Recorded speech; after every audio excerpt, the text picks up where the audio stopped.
Assalamualaikum warahmatullahi wabarakatuh. Alhamdulillah pada kesempatan kali ini kita berjumpa lagi pada perkuliahan Public Speaking 2 ya di pertemuan ketiga. Dan materi yang akan kita bahas adalah tentang teknik announcing.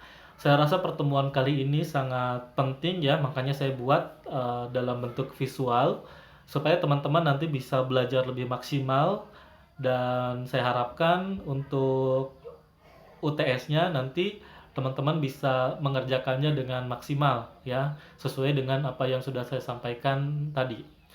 Baik, saya akan langsung bahas tentang teknik announcing atau teknik mengutarakan ya. Di modul dijelaskan bagaimana cara kita bisa menyampaikan informasi atau pesan dengan menarik dan jelas, sehingga audiens itu bisa mencerna dan memahami sekaligus tertarik dengan pesan atau informasi yang kita sampaikan.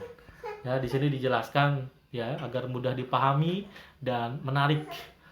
Nah, sebagai seorang announcer ada beberapa hal yang harus kita pahami dan juga harus kita latih sebenarnya. Karena dipahami tanpa praktek itu hasilnya juga tidak akan maksimal. Ya. Karena pepatah mengatakan skill atau keterampilan itu adalah bicara tentang jam terbang. Maka semakin teman-teman banyak berlatih, semakin teman-teman banyak tampil, maka di situ teman-teman akan semakin mahir dan semakin profesional. Nah, di sini dijelaskan ada 6 kunci teknik pengutaraan. Yang pertama adalah phrasing. Ya. Nanti untuk penjelasan detailnya saya akan bahas ya pada poin selanjutnya. Namun pada kesempatan kali ini saya hanya menjelaskan artinya saja. Nah, phrasing ini adalah artinya penjedaan ya. Kemudian yang kedua adalah articulation. Articulation ini adalah bagaimana cara kita mengucapkan huruf itu dengan jelas ya, baik huruf vokal maupun huruf konsonan. Yang ketiga adalah speed. Speed ini adalah kecepatan kita dalam berbicara. Selanjutnya adalah stressing. Stressing ini adalah penekanan. Kemudian intonation atau intonasi adalah naik turunnya nada, dan terakhir adalah pause ya atau jeda. Oke, akan kita bahas satu persatu. Pertama adalah phrasing. Phrasing ini adalah pemenggalan kata dalam sebuah kalimat. Karena begitu berbeda cara kita dalam pemenggalan katanya, itu akan melahirkan makna atau arti yang berbeda juga. Nah, tujuannya adalah agar pendengar atau audiens itu bisa menerima pesan dengan jelas tanpa adanya keraguan. Nah, makanya kita harus tepat juga dalam memberikan pemenggalan kata. Nah, di sini ada contohnya ya. Kucing makan, ikan mati. Nah, saya memberikan penenggalan di kucing makan, ikan mati. Berarti maknanya apa? Kucing makan, ikan mati. Yang kedua, kucing makan ikan mati. Berarti apa? Kucingnya sedang makan ikan mati. Berbeda ya. Misalkan, jangan makan jambu monyet. Maknanya apa? Berarti sebuah larangan untuk jangan memakan jambu monyet. Kalau misalkan phrasingnya saya buat seperti ini. Jangan makan jambu monyet. Berarti apa? Beda ya maknanya ya. Sebuah larangan kepada monyet gitu. Bisa juga itu larangan kepada orang, kepada subjeknya adalah orang, tapi dengan sebutan monyet misalkan. Itu halnya maknanya bisa berbeda. Ya, itu contoh singkatnya. Kemudian yang kedua adalah artikulasi. Artikulasi ini adalah kejelasan pengucapan huruf, suku kata maupun kata. Nah, dalam artikulasi ini ada huruf yang vokal, ada yang konsonan, tadi yang saya jelaskan. Vokal itu apa? A, I, U, E, O. Nah, supaya kita lebih mahir dalam pengucapannya, maka kita harus latih. Kita bisa berlatih dengan kita membuat kalimat dari masing-masing huruf vokal tadi. Misalkan A, aku berlindung kepada Allah. I, inilah hal terbaik yang pernah saya lakukan untuk Anda. Nah, di sini sambil latihan intonasi juga sebenarnya. Termasuk huruf konsonan.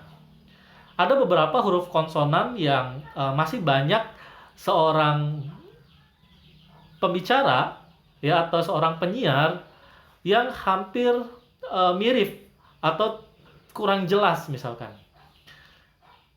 Salah satu yang banyak terjebak adalah huruf R. Maka latihannya adalah R, R, R, R. Nah, seperti itu. Raga ini adalah sebuah rasa yang harus terus ditingkatkan agar kita lebih peka misalkan. Kemudian huruf F, apalagi orang Sunda. Nah, biasanya kurang jelas dalam pengucapan huruf F atau mungkin tidak bisa. Ketika dia harus mengucapkan huruf F, malah yang terdengar adalah P. Nah, ini juga ada pola latihan. Papa, fafa, pafa, pafa, fafa, fa, papa, pa. Misalkan, itu latihan. Ya, teman-teman nanti bisa tulis ya. Diulang video ini, kemudian ditulis, kemudian teman-teman praktekkan itu juga bisa untuk berlatih. Ya, itu untuk huruf. Kemudian suku kata. Nah, suku kata ini adalah kata-kata yang memang hampir mirip. Nah, ini kita juga harus jelas dalam pelafalannya, dalam artikulasinya. Telah dan tengah beda. Malam dan malang berbeda. Nah, jadi teman-teman bisa juga riset ya, kata-kata yang memang hampir mirip dalam pengucapannya itu, kemudian teman-teman latih. Ya, supaya terbiasa. Ya, kemudian kata debirokratisasi, kesejahteraan, keleluasaan. Jelas. Ya, intinya artikulasi itu adalah kejelasan dalam pengucapan huruf maupun kata. Huruf dan kata berarti kalimat ya. Seperti itu. Oke, selanjutnya adalah speed. Speed ini adalah kecepatan dalam teman-teman berbicara. Idealnya adalah sekitar 110 sampai 130 kata per menit. Nah, kalau misalkan teman-teman punya stopwatch, ya boleh kira-kira berapa kata. Atau enggak mungkin teman-teman menulis di Word, itu kan ada ya berapa kata. Nah, itu tujuannya untuk latihan. Karena kalaupun kata yang kita ucapkan terlalu sedikit, itu juga kurang menarik. Ya, maka harus sesuaikan dengan standar idealnya. Misalkan terlalu sedikit berarti terlalu lambat, itu akan lebih monoton. Kemudian selanjutnya adalah stressing. Stressing ini adalah bagaimana cara kita memberikan penekanan kata pada kata yang menjadi keywordnya atau kata penting dalam sebuah kalimat tersebut. Nah, contoh, Pak Mulya telah menulis 3 buah buku pelajaran fisika. Ingat ya, pada menulis 3 dan fisika saya berikan stressing atau penekanan. Semangat, kita pasti bisa. Nah, kata semangat itu saya berikan penekanan. Janganlah Anda bersedih, karena sedih merupakan salah satu rasa kita tidak bersyukur terhadap nikmat yang telah diberikan oleh Allah. Sedih, bersyukur, nah itu saya berikan stressing pada keywordnya. Nah, di sini juga ada contohnya ya. Seperti itu. Kemudian selanjutnya adalah pause. Pause itu adalah jeda. Setelah dia pergi, baru saya merasa betul-betul kehilangan. Kalau kita berikan stressing, setelah dia pergi, baru saya merasa betul-betul kehilangan. Merasa betul-betulnya itu saya berikan stressing. Jadi teman-teman bisa latihan, teman-teman cari sebuah kalimat, kemudian silakan teman-teman latih pengucapan kalimat tersebut. Bagian inti kalimatnya, ya katanya itu diberikan stressing, atau keywordnya diberikan stressing. Supaya apa? Supaya katanya lebih hidup. Seperti itu. Kemudian yang selanjutnya adalah intonasi. Nah, untuk intonasi ini sebenarnya tidak bisa terlepaskan dari stressing. Ketika kita melakukan sebuah stressing, ya pengucapan dengan stressing, maka di situ juga intonasi sudah bermain. Karena intonasi sendiri adalah tinggi rendahnya sebuah nada atau irama dalam sebuah kalimat. Nah, tujuannya adalah untuk menghindari monoton, kejenuhan, dan supaya orang itu lebih mengerti. Contoh simpel, saya mengucapkan 5 buah ya, 5 bentuk buah. 5 buah ya. Misalkan apel, mangga, jeruk, nanas. Nah, ini saya belum berikan intonasi, belum ada intonasi di dalam masing-masing kata tersebut. Berbeda ketika saya berikan intonasi. Mangga, apel, nanas, dan semangka. Misalkan. Nah, itu ada intonasi. Dan sampaikanlah intonasi itu secara wajar. Ya, sesuaikan dengan konteks kalimatnya. Nah, di sini dijelaskan ya, seperti apa yang saya sampaikan tadi bahwa praktek antara stressing dan intonasi ini tidak bisa dipisahkan. Keduanya saling berkaitan. Ya, mari kita berjuang, mari. Nah, ini mari ini saya pakai intonasi tapi stressing juga. Oskadon, meredakan sakit kepala bila batuk, pilek, demam, minumlah Oskadon. Oskadon. Nah, ini naik nadanya, tapi saya berikan stressing. Oskadon. Kalau misalkan saya nggak berikan stressing, Oskadon. Naik, tapi nggak ada stressing, tapi saya berikan stressing. Oskadon. Meredakan sakit kepala. Nah, ini intonasi tapi nggak ada stressing. Bila batuk, pilek. Nah, ini stressing lagi. Batuk, pilek, demam. Minumlah Oskadon. Diproduksi oleh. Nah, seperti itu. Ya, mudah-mudahan jelas ya, teman-teman ya.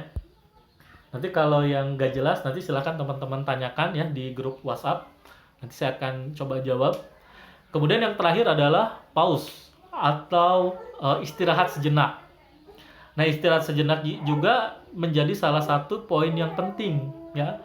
Supaya apa? Supaya napas kita tetap stabil. Kemudian juga membantu para pendengar juga supaya nggak lelah gitu mendengarnya. Dan juga membantu agar dia bisa memahami dulu apa yang kita sampaikan. Apalagi kalau misalkan kalimatnya panjang, nah ini akan terlalu bertele-tele. Misalkan, selamat pagi hadirin, berjumpa lagi bersama saya Abdul Aziz di Liputan 6 Tajam dan Terpercaya, edisi 29 September 2020, dan berikut laporan selengkapnya.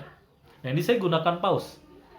Selamat pagi hadirin, berjumpa lagi. Nah, berhenti dulu kan. Selamat pagi hadirin, berjumpa lagi bersama saya Abdul Aziz di Liputan 6 Tajam dan Terpercaya, edisi 29 September 2020, dan berikut laporan selengkapnya. Kalau misalkan nggak ada pause gimana? Selamat pagi hadirin, berjumpa lagi bersama saya Abdul Aziz di Liputan 6 Tajam dan Terpercaya, edisi 29 September 2020. Kita juga yang mendengarkannya capek. Ya, jangankan yang mengucapkan. Jangankan komunikatornya, kita sebagai komunikan yang mendengarkan pun capek. Maka di sini pentingnya kita harus paham tentang pause atau jeda ketika kita menyampaikan sebuah pesan. Oke, baik, demikian yang dapat saya sampaikan. Silakan teman-teman pahami ya video ini. Jika ada pertanyaan silakan tanyakan, dan saya harapkan video ini bisa teman-teman nanti praktekkan sehingga nanti untuk tugas UTS-nya teman-teman bisa lebih maksimal dalam pengerjaannya. Sekian dari saya, terima kasih banyak. Assalamualaikum warahmatullahi wabarakatuh.